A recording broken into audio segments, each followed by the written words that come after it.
This is a Ramus One-shot that goes along with the courting.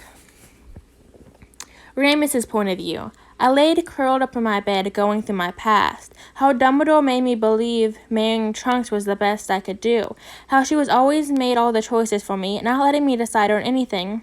How hellacious the full moons were. Dumbledore forbid me from having Severus's potion. Instead, he bound me to a pole in the basement of the burrow. I was going through excruciating pain, becoming leucanatic each time. But that changed when the dark side came. I know how frightened I was, alone in the cell with Trunks and Dumbledore, my worst nightmare. The only thing that calmed me somewhat was when Harry came closer to me and promised that he would take them away.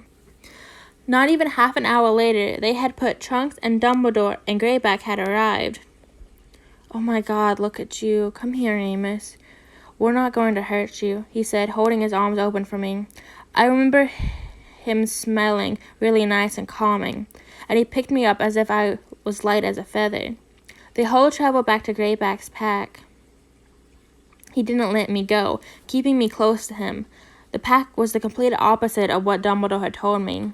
They weren't fighting each other all the time or talking about each human they wanted to kill next. The pack ground was also not located near London, but deep in the woods. The other werewolves were friendly, welcoming me into the group immediately. And that was also the first time I was confronted with the roles of a pack. I never knew anything about them, as Dumbledore would like to remind me that I would never live in a pack. Every pack has one alpha, a beta, warriors with one head warrior, hunters, and one or two omegas. Greyback's pack has been lacking an omega, and it seemed that I qualified for that spot. So now every morning someone would come in, wake me up, accompanying me to breakfast. Then I would go to the nursery and look after the pups while the parents did their work. I loved being around all the small creatures. Then, when the parents came back in the afternoon to get their children, Finnear would come and get me, so I could spend the afternoon with him. He said it calmed him down having an omega close, but I just couldn't believe him. There had to be something else. Anyhow, later we went to dinner, and then I was told to go to sleep because I was often exhausted, even though I didn't do much. I heard a knock on my door. "Yes?"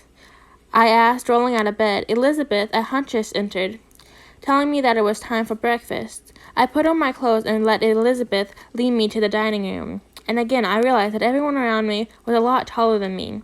Maybe I had shrunken. I heard loud noises from the room, and a punch. Was someone fighting? Elizabeth picked up her speed, and I followed quickly. "Boys, what do you think you're doing?" she asked as she stepped into the room, protecting me from what was going on in there. I held my hands in front of my chest, trying to look into the room. Two warriors were having an argument, and it seemed they had decided to hit the other. "Boys," I tried to say, but then they spotted me. They let each other go, and they began to apologize to me. I did not understand why. They didn't hurt me in any way, but they had stopped fighting, so it was fair enough for me. "It's okay," I mumbled, and they began to thank me, making me sit down on a chair, bringing me food. Sometimes I forget you've never lived in a pack. Werewolves feel extremely guilty if they are caught fighting near an omega. If you put an omega on a battlefield, they will all stop fighting. "Now eat up, or they'll think they aren't forgiven," Elizabeth explained. The light always told me that being a were did not bring any good luck, especially being a weak werewolf. After eating, I was fuller than I would have liked, and Elizabeth had dragged me to the nursery so I could be jumped by 5 pups. Werewolves normally get born in the werewolf form and change the first time at the age of 1. I fell down on the soft mat in the corner of the room, warming up the bottles of milk. Most mothers feed their pups before leaving, but these brats are hungry all the damn time. When I lay down to help my body digest the breakfast, I had the pups jump on me and crawling all over me. I had to pick up Jax as he had curled between my legs, if you know what I mean. Then they would howl and try to bite me. I played along with the tiny beast. These tiny beasts didn't have teeth, so they didn't hurt me. But they always seemed to be proud when I acted as if they did. I noticed that Anna was hungry when I felt a bite on my nipple. She had crawled under my shirt and decided to deem me female enough to produce milk for her. Thank you, but I am male, so I fed her with a bottle. Even though I love these little fur balls, it was relieving when Fear came to pick me up. And with the pups went my ability to walk, it seemed.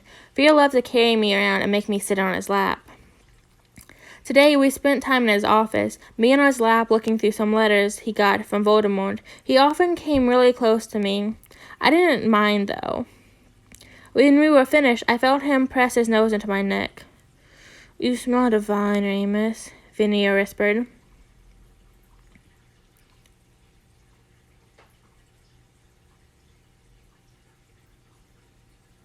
Your innocence is turning me on, and I love how you don't even notice your effect on me. I turned around so I could face my alpha.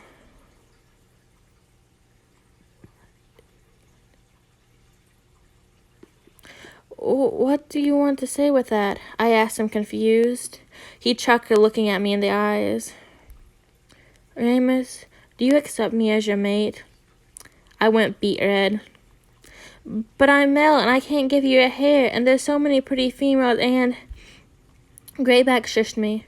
I want you, Ramus, only you, and honey, we will try until you're pregnant with my pups, and I won't stop making love to you until you're full and round. He bit my ear and a little moan escaped me. Now tell me, little pup, do you want to be mine? Will you let me mate you, show everyone who you belong to? I could only nod.